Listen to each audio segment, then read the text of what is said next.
किसान भाइयों नमस्कार। स्वागत है आपका कार्यक्रम कृषि दर्शन में। मैं हूं विपिन यादव। हर दिन के भांति आज भी हम आपके बीच में हाजिर हो चुके हैं खेत खलिहान की बहुत सारी जानकारियों को लेकर। ऐसी जानकारियां जो कि आपकी खेती में आपको बहुत ज़्यादा उत्पादन दिलवाएं और आपकी जो उन्नत क्रिया हैं वो आपको सही तरीके से करवाएं। जी हाँ, हम हर दिन नए नए विषयों पर बात करते हैं। आज भी एक ऐसे ही विषय को हम जानेंगे। बरसात का समय है, यानी कि खरीफ मौसम का समय है, और बरसात में ऐसे में सब्जियां हमारे किसान भाई बहुत सारे लगाते हैं। तो हमारा जो विषय है वो भी यही है, बरसात की सब्जियों की देखभाल और उन्नत उत्पादन तकनीक। इस विषय को जानेंगे हम हमारे विशेषज्ञ के साथ में, जो कि हैं मुकुल कुमार जी, जो कि उद्यानिकी विशेषज्ञ हैं केवीके रायसेन से। चलिए जानते हैं इस विषय को। और किसान भाइयों नमस्कार। आज हम बात करेंगे बरसात के मौसम में सब्जी उत्पादन तकनीक पर। किसान भाई, जैसे ही बरसात शुरू होती है, जुलाई और अगस्त का महीना आता है, तो उन्नत उत्पादन तकनीक की जब सब्जी की बात करते हैं तो सबसे पहला जो उसमें पहला कार्य किसान के सामने आता है, जो चुनौतीपूर्ण कार्य रहता है, वो है सब्जी की पौध उत्पादन तकनीक। पिछले 15-20 दिनों से जब बहुत भारी बारिश के कारण किसान किसी भी सब्जी की पौध नहीं उत्पन्न कर पा रहा है या उत्पादन कर पा रहा है, तो उसके चलते हमारे किसान भाइयों को काफ़ी नुकसान उठाना पड़ता है। उन्नत उत्पादन तकनीक अगर हम बात करते हैं सब्जी की, तो सबसे पहला मुख्य कार्य जो वायरस रोधी नर्सरी उत्पादन तकनीक की है, जो हम संरक्षित संरचनाओं में सब्जी की पौध उत्पादन की बात करते हैं। अगर हम सब्जियों की संरक्षित पौध उत्पादन कर लें तो स्वतः ही किसान 30 से 40% तक सफल उत्पादन करने के रास्ते पर आ जाता है। और संरक्षित पौध उत्पादन तकनीक पर हमारा अगर हम बात करते हैं पॉली हाउस, नेट हाउस या शेड नेट की, तो उसमें हम पॉली हाउस तकनीक पर बरसात के समय में जाते हैं, जो प्रो ट्रे के माध्यम से सब्जी की पौध उत्पादन करते हैं। जैसे किसान भाई अभी अगस्त के महीने में 10 अगस्त, 15 अगस्त या 20 अगस्त के आसपास जो किसान टमाटर, मिर्च, बैंगन, टमाटर, शिमला मिर्च की रोपाई करना चाहता है, तो खुले खेत में उसकी पौध नहीं उत्पन्न हो पा रही है। प्रो ट्रे के माध्यम से, प्लग ट्रे के माध्यम से हमारे किसान भाई अपनी सब्जी की पौध उत्पादन कर सकते हैं। और वो छोटी सी पॉली हाउस का स्ट्रक्चर तैयार कर सकते हैं, टेम्परेरी स्ट्रक्चर भी तैयार कर सकते हैं, लकड़ी के माध्यम से या लोहे के पाइप के माध्यम से उसकी पन्नी से कवर करके उसमें प्लग ट्रे या प्रो ट्रे के माध्यम से नर्सरी तैयार करके 20 से 22 दिन में, जो खुले खेत में नर्सरी 30 से 35 दिन में तैयार होती है, वो प्रो ट्रे के माध्यम से 20 से 22 दिन में पौध तैयार हो जाती है। तो उसमें किसान भाई हमारा लगभग 50 से 60% जो नुकसान होने के चांसेस रहते हैं बरसात में, उस नुकसान से बच सकता है। जैसा कि हम यहाँ पर देख रहे हैं कि हमने प्लग ट्रे, प्रो ट्रे के माध्यम से किसान भाइयों यहाँ टमाटर की पौध उत्पादन की है। तो इसमें हमने एक साधारण मीडिया, जो हम बात करते हैं कोकोपीट, नारियल का छिलका और बर्मी कंपोस्ट, केंचुए की खाद, क्योंकि जब हम सोयल लेस मीडिया की बात करते हैं तो कोकोपीट, बर्मीकुलाइट और परलाइट की बात करते हैं। लेकिन किसानों को आसानी से उपलब्ध न होने के कारण ये मीडिया किसान के जो आसानी से उपलब्ध होता है, वो कोकोपीट, नारियल का छिलका और केंचुए की खाद होती है। उसका अगर वो 4 भाग कोकोपीट और 1 भाग नारियल का छिलका, 4 भाग कोकोपीट और 1 भाग बर्मी कंपोस्ट को मिक्स करके और प्रो ट्रे के माध्यम से वो टमाटर, मिर्च और बैंगन की पौध तैयार करता है, तो 20 से 22 दिन में इस तरीके की पौध तैयार हो जाती है, जिसे किसान भाई अपने खेत में जाकर रोपाई कर सकते हैं। जहां हम बात करते हैं कि रोपाई करने के बाद लगभग 20 से 25% उसका ट्रांसप्लांटिंग शोक लगता है, यानी कि जब हम रोपाई करते हैं तो रोपाई करते वक्त जो उसकी जड़ों को हानि होती है मिट्टी से उखाड़ते वक्त, उन जड़ों को हानि होने से जो हमारा नुकसान होता है 20 से 25% तक का पौध नुकसान हो जाती है। अगर हम प्लग ट्रे या प्रो ट्रे के माध्यम से हमारा किसान वेजिटेबल की या सब्जियों की पौध उत्पादन करता है, तो मात्र 1% नुकसान उसको रोपण करते वक्त होता है। तो हमारा किसान भाई जहां 70 से 80 हज़ार रुपये किलो का मिर्च और टमाटर के बीज लाता है और खेत में लगाता है और उस पर 20 से 25% तक नुकसान हो जाता है, तो काफ़ी लगाने से पहले हमें जो किसान भाइयों को नुकसान होने का खतरा रहता है, उस खतरे से बचने के लिए हम प्लग ट्रे, प्रोटे के माध्यम से अपने उस खर्चे को कम कर सकते हैं और बेमौसम सब्जी की पौध उगा के हम किसान भाई एक अतिरिक्त लाभ भी ले सकते हैं। अब बात करते हैं कि किसान भाई बरसात के समय में जो सब्जी का रोपाई करता है, तो वो रोपाई करते वक्त क्या क्या सावधानी उसने बरतनी चाहिए। अगर जिस खेत पर पानी जहाँ भरता हो या रुकाव होता हो पानी का, किसान भाइयों को चाहिए कि उस खेत में पानी का ठहराव ना हो, पानी का रुकाव ना हो। पानी को इस तरीके से उसको निकाल दें कि पानी एक तरफ नाली बनाकर वो निकल जाए और पूरा खेत स्वतः ही वो सूख जाए। अगर 2 घंटे या 3 घंटे का भी मौसम खुलता है तो खेत सूख जाना चाहिए। अगर आपका बरसात के समय में सब्जी वाले खेत में या फल वाले खेत में 2 दिन या 4 दिन पानी ठहर जाता है या रुक जाता है तो सब्जियों में और फलदार पौधों में एक बीमारी आने का खतरा बढ़ जाता है, जिसे हम बैक्टीरियल बिल्ट या पीथियम के माध्यम से जानते हैं, जो नीचे से जड़ गलती है और गलने के बाद टमाटर हो, मिर्च हो, शिमला मिर्च हो, टमाटर हो या फलदार पौधे अमरूद हो, नींबू हो, उनके नीचे से पौधे गल जाते हैं और किसान को लगभग कभी कभी 70 से 80% तक नुकसान हो जाता है। तो पानी का ठहराव किसान भाई ना होने दे और अगर संभव हो तो ड्रिप और प्लास्टिक मल्च के माध्यम से किसान भाई अगस्त के महीने में टमाटर, मिर्च, शिमला मिर्च, बैंगन को लगा सकते हैं। लगभग 1.5 फीट ऊंची उठी हुई बेड पर प्लास्टिक मल्च को बिछाकर और उसमें छोटे छोटे होल कर कर जगह जगह लगभग 45 सेंटीमीटर पौधे से पौधे की दूरी, 45 से 50 सेंटीमीटर पौधे की पौधे दूरी और लगभग 45 से 50 सेंटीमीटर लाइन से लाइन की दूरी रखते हुए टमाटर, मिर्च, बैंगन, शिमला मिर्च की रोपाई कर सकते हैं।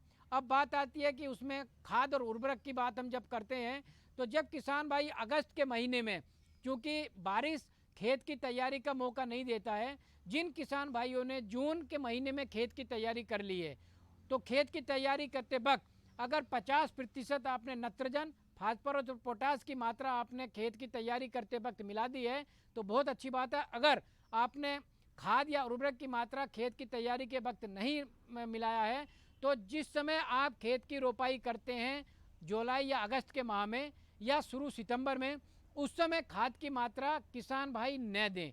जब पौधा अपनी जड़ को विकसित कर ले और विकसित करने के बाद 15 से 20 दिन बाद उसकी खाद की मात्रा शुरू करनी चाहिए। अगर ड्रिप पे पौधा लगा हुआ है तो ड्रिप इरिगेशन यानी कि टपक सिंचाई के माध्यम से खाद को देना चाहिए। अगर बारिश की मात्रा बहुत ज़्यादा है तो किसान भाइयों को चाहिए कि जो 15 से 16 लीटर का पंप होता है या 20 लीटर का पंप होता है उसमें खाद का एक घोल बनाकर सॉल्यूशन बना के उसको पौधे की जड़ के पास ड्रेंचिंग के रूप में खाद को दे सकता है। अब बात आती है कि बरसात के समय में बहुत सारी सब्जियां जिन किसान भाइयों ने अप्रैल मई में लगाई थी या जिन किसान भाई जो हमारे जुलाई अगस्त में लगा रहे हैं उसमें कुछ बीमारियों का खतरा इस समय बहुत बढ़ जा रहा है, जैसे डैम्पिंग ऑफ है या इसमें ब्लाइट है या एक डाउनी मिल्ड्यू बीमारी आती है जो पत्ते लाल लाल हो जाते हैं और झुलस के नीचे गिर जाते हैं या पौधा नीचे से गल जाता है और पूरा का पौधा नीचे सूख के गिर जाता है। उस बीमारी को रोकने के लिए खास करके बरसात के मौसम में ये बीमारी बहुत तेज़ी से फैलती है। उस बीमारी को रोकने के लिए किसान भाइयों को चाहिए कि एक मेटाएक्सिल मैनकोजेब नाम से एक दवाई आती है जो अलग अलग नाम से अलग अलग कंपनियों की दुकानों पर उपलब्ध रहती है, लेकिन हम केमिकल की बात करते हैं। मेटाएक्सिल मैनकोजेब 2 ग्राम प्रति लीटर मात्रा में घोल बनाकर पौधे की जड़ के पास आपको डालना है। 1 लीटर घोल को लगभग 10 पौधे की जड़ों में डालना है। उस दवाई से जो जड़ गलन आता है या उसकी जड़ों में सफ़ेद सफ़ेद नीचे धब्बे बनकर और वो काले पड़ के गिर जाते हैं, उस दवाई का घोल बनाकर पौधे उन्हें किसान भाई पौधों को बचा सकते हैं। और जहाँ लाल पत्ती पड़ती हैं और वो स्वतः ही सूख के नीचे गिर जाती हैं, उसे रोकने के लिए एक दवाई आती है मैनकोजेब, कार्बेंडिजिम मैनकोजेब का मिश्रण आता है। उसको 2 ग्राम प्रति लीटर पानी में घोल बनाकर किसान भाई अपने चाहे लौकी हो, तोरी हो, ककड़ी हो, करेला हो, उस सारी फसलों पर स्प्रे कर सकते हैं। और स्प्रे करते वक्त ये ध्यान देने की ज़रूरत है कि आधे से 1 घंटे तक बारिश नहीं पड़नी चाहिए। तो मौसम देखकर स्प्रे करें। अगर बारिश का मौसम है तो उस दिन स्प्रे ना करें। जब बारिश का मौसम ना हो, 1 या 2 घंटे तक बारिश ना पड़े तो वो स्प्रे काफ़ी कारगर होता है। इस तरीके से बरसात के मौसम में किसान भाई सब्जियों को उगाते हैं और पौध उगाते हैं तो किसान भाई काफ़ी अच्छा लाभ ले सकते हैं। धन्यवाद। तो ये थे मुकुल कुमार जी, जो कि आपने जाना आज किस प्रकार से हमारी जो बरसात की सब्जियां हैं उनको हम उनकी देखभाल कर सकते हैं और उन्नत उत्पादन तकनीक के बारे में हमने जाना। किसान भाइयों, फिलहाल वक्त हो चुका है ब्रेक का। ब्रेक के बाद फिर जानेंगे एक नए विषय को।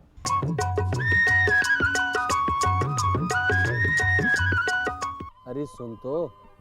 मुझे क्या सुनाना चाहते हो? जो सुनाओ मेरी सौतन को। किसको? अरे वही तुम्हारा मोबाइल फोन जिससे सुबह शाम दिन रात चिपके रहते थे और कहते थे किसान कॉल सेंटर से बातें हो रही हैं। अच्छा ये बात है। हाँ, क्यों? क्या हुआ?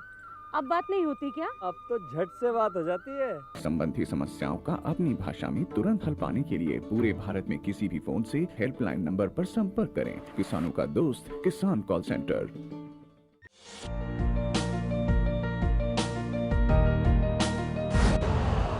यूरिया का स्वदेशी उत्पादन 70 लाख टन बढ़ाने के लिए 6 उर्वरक संयंत्रों का उद्धार किया जा रहा है। FCIL के गोरखपुर, सिंदरी, तलचर और रामागुंडम संयंत्र, HFCL की बरौनी इकाई और BVFCL की नामरू फोर्थ। सोने पर सुहागा ये है कि देश में अब बनेगा सिर्फ नीम लेपित यूरिया, क्योंकि इससे होगा किसानों का फायदा ही फायदा। अनाज का उत्पादन 10% तक बढ़ेगा। बढ़ेगी 10 से 15% नाइट्रोजन क्षमता।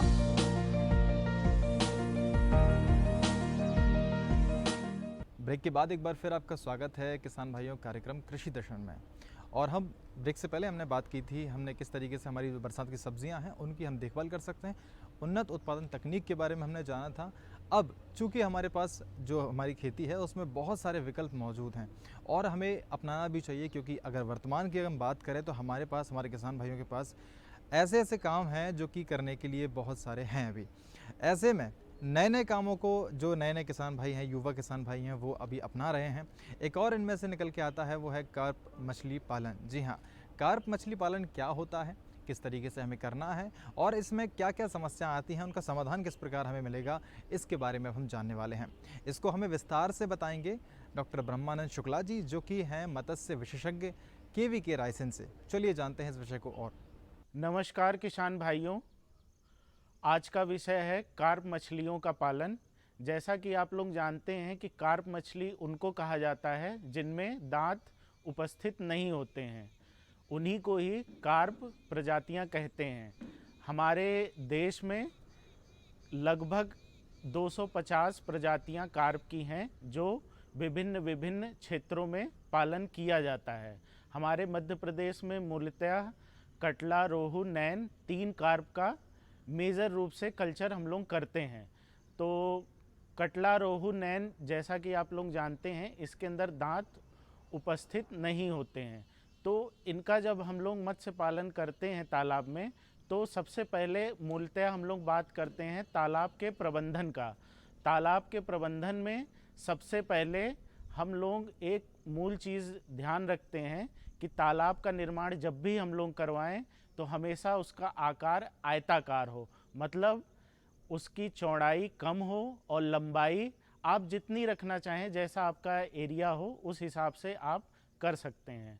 और जब भी तालाब का आप निर्माण करें तो हमेशा ध्यान रखें कि बांध हमेशा मजबूत होना चाहिए और बांध की हमेशा चौड़ाई 3 मीटर कम से कम रखनी चाहिए और उसका रेशियो 3:1 हमेशा रखना चाहिए।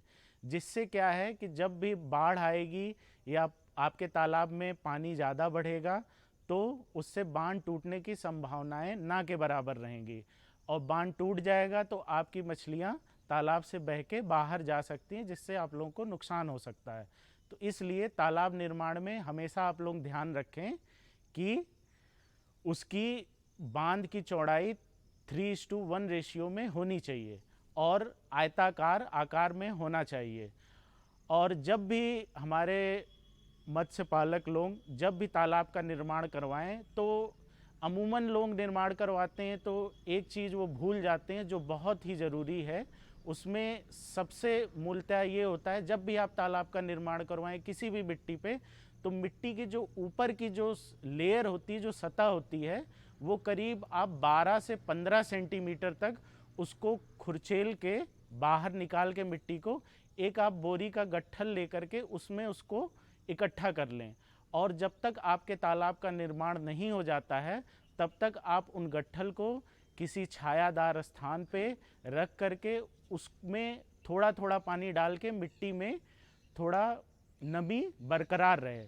फिर जब आपका तालाब का निर्माण हो जाए तो वो जो आपने मिट्टी जो ऊपर की निकाल रखी है 12 से 15 सेंटीमीटर की, उसको आप तालाब की तलहटी पे उसको आप बिछा दें। उससे ये इसलिए कहा जाता है क्योंकि मिट्टी में जो भी उर्वरता, जो भी फर्टिलिटी होगी वो 15 सेंटीमीटर तक ही होती है। और अमूमन मत्स्य पालक लोग जब भी तालाब का निर्माण करवाते हैं तो ये चीज़ वो भूल जाते हैं कि उसमें आपको मिट्टी कलेक्ट करके रखनी है। उससे क्या है कि मछलियों की ग्रोथ के लिए जो आवश्यक खनिज तत्व, विटामिन्स, मिनरल्स जो भी ज़रूरी हैं उनके ग्रोथ के लिए, वो उनको ईज़िली उपलब्ध होता रहेगा। तो इसलिए किसान भाई लोग हमेशा इस चीज़ को ध्यान रखें, जब भी तालाब का निर्माण करवाएं तो ऊपर की जो 12 से 15 सेंटीमीटर की जो लेयर है उसको ज़रूर निकाल के वो रख लें, क्योंकि वही उपजाऊ है, उसी से ही आपके मछली की प्रॉपर ग्रोथ हो पाएगी। ये बात हो गई तालाब के निर्माण में मूलतः क्या ध्यान रखते हैं। अब जैसे मान लीजिए आपका तालाब अगर पुराना है, उसमें आप मत्स्य पालन करना चाहते हैं, तो उसमें जैसा कि मैंने पहले भी बताया, बांध का निर्माण बहुत ही आवश्यक है। बांध आपका हमेशा मजबूत होना चाहिए और 3:1 रेशियो में उसको रखना है। और आप जब भी तालाब का निर्माण कराएं आयताकार रहेगा, और आयताकार होने के बाद अगर वो पहले से तालाब है आपके पास, उसमें पानी है, तो आप एक बार उसके पानी की जांच करवा लें कि उसके अंदर मछलियों के रहने के लिए उपयुक्त ऑक्सीजन है कि नहीं है, जो उनके ग्रोथ के लिए आवश्यक है। और भी कई पैरामीटर होते हैं, उनको आप लैब से ज़रूर एक बार चेक करवा लें, जिससे आपको मत्स्य पालन में असुविधा ना आए। और आप जब भी दाना डालें तालाब में तो हमेशा ध्यान रखें उसका समय हमेशा निर्धारित होना चाहिए। ये नहीं कि किसान भाई लोग मूलतः यही करते हैं कि कभी 12 बजे डाल दिया, कभी 4 बजे डाल दिया, ऐसा नहीं। जैसे हम लोगों में जैविक घड़ी एक होती है, वैसे ही ये भी एक जीव है, इसके अंदर भी बायोलॉजिकल क्लॉक होता है। और इसका हमेशा भी आप टाइम एक डिसाइड कर लें, दोपहर में 12 बजे, 2 बजे, कोई भी एक टाइम आप डिसाइड कर लें, सुबह के टाइम डिसाइड कर लें। उस टाइम निश्चित समय पे आप तालाब में एक जगह निर्धारित कर लें कि उसी स्थान पे ही आपको दाना देना है। आप उसी स्थान पे ही आप लोग उस निश्चित समय में वहाँ पे दाना दें, और मछलियाँ आप देखेंगे कि 10 से 12 दिन के बाद वो स्वतः ही वहाँ पे, जैसे ही आपका निश्चित टाइम है उसी टाइम पे वो आ करके वहाँ दाना ग्रहण करना प्रारंभ कर देंगी। और जब भी आप दाना दें तो सरसों की खली और एक चावल की खली होती है, इसको आप 1:1 रेशियो में करके, आप 1:1 रेशियो का मतलब 5 किलो अगर आपने सरसों की खली ली तो 5 किलो आपको वो भी लेना है। दोनों आप मिक्स करके उनको फीड कराएं। और आपकी ये जो कार्प मछलियां हैं ये 10 से 12 महीने में बाज़ार में बेचने उपयुक्त हो जाती हैं। और आप जब भी इनको बाज़ार में आप बेचेंगे, आपके पास खुद ही मछुआरे जो मछली पकड़ते हैं वो आपके पास खुद आके जाल चला के ले जाएंगे। वो अपने मध्य प्रदेश में 180 से 220 रुपये केजी के हिसाब से लेके जाते हैं। अगर आप मार्केट में आप डायरेक्ट सेल कर रहे हैं तो इसकी कास्ट 250 से 280 के बीच में मूलतः रहती है। तो किसान भाइयों, आपसे यही निवेदन है कि आप लोग जब भी कार्प मछली का पालन करें तो हमेशा ध्यान रखें कि उसके अंदर वाटर क्वालिटी पैरामीटर्स हमेशा मेंटेन हैं कि नहीं हैं, मछलियां प्रॉपर खाना खा रही हैं कि नहीं खा रही हैं। अगर वो दाना नहीं खा रही हैं तो आप किसी भी मत्स्य पालक के विशेषज्ञ या एक्सपर्ट से, जो भी आपके निकटतम हो, उनसे आप संपर्क करके उसको ज़रूर दिखा लें, जिससे कोई बड़ी अनहोनी होने से पहले आप उनसे बच सकें। आप लोगों का बहुत बहुत धन्यवाद। नमस्कार। तो किसान भाइयों, आपने जाना कार्प मछली पालन के बारे में। बहुत सारे हमारे ऐसे काम हैं जो अभी हमें वर्तमान में करना है, उनमें से एक ये भी है, क्योंकि अगर हमें हमारी फसलों में, हमें हमारी उत्पादन में ज़्यादा मुनाफा कमाना है तो हमें ऐसे काम भी करना पड़ेगा। तो ऐसी जानकारियों को हम लेकर आपके पास में आए हैं, इसके बारे में आपने विस्तार से जाना है। फ़िलहाल वक्त हो चुका है अभी खबरें खेती की। नमस्कार किसान भाइयों, खबरें खेती में आपका स्वागत है। आज की प्रमुख खबर इस प्रकार से। पशुओं के लिए कोविड-19 वैक्सीन तैयार की गई। कीट नियंत्रण दवा तैयार करने का घरेलू तरीका। गिरी हुई फसल के लिए वरदान बनी हाफ फीड कंबाइन। नई टेक्नोलॉजी पूरा खेत किसान के मोबाइल में। अब खबरें विस्तार से। कोविड-19 संक्रमण के कई मामले इंसानों के साथ ही पशुओं में भी पाए गए हैं। इंसानों को कोविड से बचाने के लिए तो पहले ही कई वैक्सीन विकसित कर ली गई है। अब ICAR राष्ट्रीय अश्व अनुसंधान केंद्र हिसार हरियाणा के वैज्ञानिक ने पशुओं के लिए भी कोविड वैक्सीन विकसित की है। इसका नाम एनकोवैक्स रखा गया है। एनकोवैक्स पशुओं के लिए एक निष्क्रिय SARS-CoV-2 डेल्टा टीका है और एनकोवैक्स से मिलने वाली प्रतिरक्षा SARS-CoV-2 के डेल्टा और ओमिक्रॉन दोनों स्वरूपों को बेअसर करती है। इस टीके में निष्क्रिय SARS-CoV-2 एंटीजन जिसमें एल्हाइड्रोजेल एक सहायक के रूप में शामिल है। यह कुत्तों, शेरों, तेंदुओं, चूहों और खरगोशों के लिए सुरक्षित है। रोग नियंत्रण और रोकथाम केंद्र CDS के अनुसार दुनिया भर में संक्रमित जानवरों की रिपोर्ट दर्ज की गई है। इनमें से अधिकांश जानवर कोविड-19 संक्रमित लोगों के संपर्क में आने के बाद संक्रमित हो गए थे। किसान भाइयों, घर में ही कीट नियंत्रण दवा तैयार करने के लिए देसी गाय मट्ठा 5 लीटर लें। इसमें 3 किलो नीम की पत्ती या 2 किलो नीम खली डालकर 40 दिन तक सड़ाएं। फिर 5 लीटर मात्रा को 150 से 200 लीटर पानी में मिलाकर छिड़कें। इससे 1 एकड़ फसल की इल्ली और फसल का रस चूसने वाले कीड़े नियंत्रित होंगे। इसी तरह एक और उपाय के अंतर्गत 500 ग्राम लहसुन और 500 ग्राम तीखी हरी मिर्च लेकर बारीक पीस लें। इस मिश्रण को 150 लीटर पानी में घोलकर कीट नियंत्रण हेतु छिड़कने से लाभ होता है। इसके अलावा 10 लीटर गौमूत्र में 2 किलो अकोआ के पत्ते डालकर 10 से 15 दिन सड़ाकर इस तरल पदार्थ को आधा शेष बचने तक उबालें। फिर इसके 1 लीटर मिश्रण को 150 लीटर पानी में मिलाकर रस चूसक कीट और इल्ली नियंत्रण हेतु छिड़काव करें। इन दवाओं का असर केवल 5 से 7 दिन तक रहता है, इसलिए कम से कम 2 बार छिड़काव किया जाना चाहिए ताकि कीटों को पूरी तरह से नष्ट किया जा सके। इस दवा के अतिरिक्त एक और घरेलू दवा है जिसमें बेशरम के पत्ते 3 किलो एवं धतूरे के 3 फल फोड़कर 3 लीटर पानी में उबालें। आधा पानी शेष बचने पर इसे छान ले। इस छने हुए काढ़े में 500 ग्राम चने डालकर उबालें। अब इन्हीं चनों को चूहों के बिलों के पास शाम के समय डाल दें। इससे चूहों से पूरी तरह निजात मिल सकेगी। वैसे तो फसल तैयार करने में किसान जी जान लगा देता है, इसके बाद भी धान की मड़ाई करना भी काफ़ी मुश्किल भरा काम होता है, ख़ास तौर पर जब फसल बिल्कुल तैयार हो और आंधी और बारिश से फसल गिर जाए। लेकिन अब बारिश और आंधी से ख़राब हुई फसल वाले किसानों को घबराने की ज़रूरत नहीं है, क्योंकि अब आ गई है हाफ फीड कंबाइन। इस मशीन के इस्तेमाल करने के बहुत से फ़ायदे हैं, जैसे यह बहुत कम जगह लेता है, साथ में इस कंबाइन से गिरी हुई फसल भी बिना कोई नुकसान पहुंचाए अच्छे तरीके से काट सकते हैं। अगर ज़मीन गीली भी है तो भी हल्का होने के कारण यह कंबाइन गीली ज़मीन में धंसती नहीं है और आसानी से चलती है। छोटा होने के कारण हर जगह पर पहुंच जाती है। इस मिनी कंबाइन से बहुत ही कम खर्च आता है। तो किसान भाइयों, आज के अंक में इतना ही। हमने आज के अंक में जो जानकारियां जानी हैं वो बहुत ही महत्वपूर्ण हैं और वक्त हो चुका है आपसे विदा लेने का। अगले अंक में फिर मुलाकात होगी, तब तक के लिए आप स्वस्थ रहिए, सुरक्षित रहिए। नमस्कार।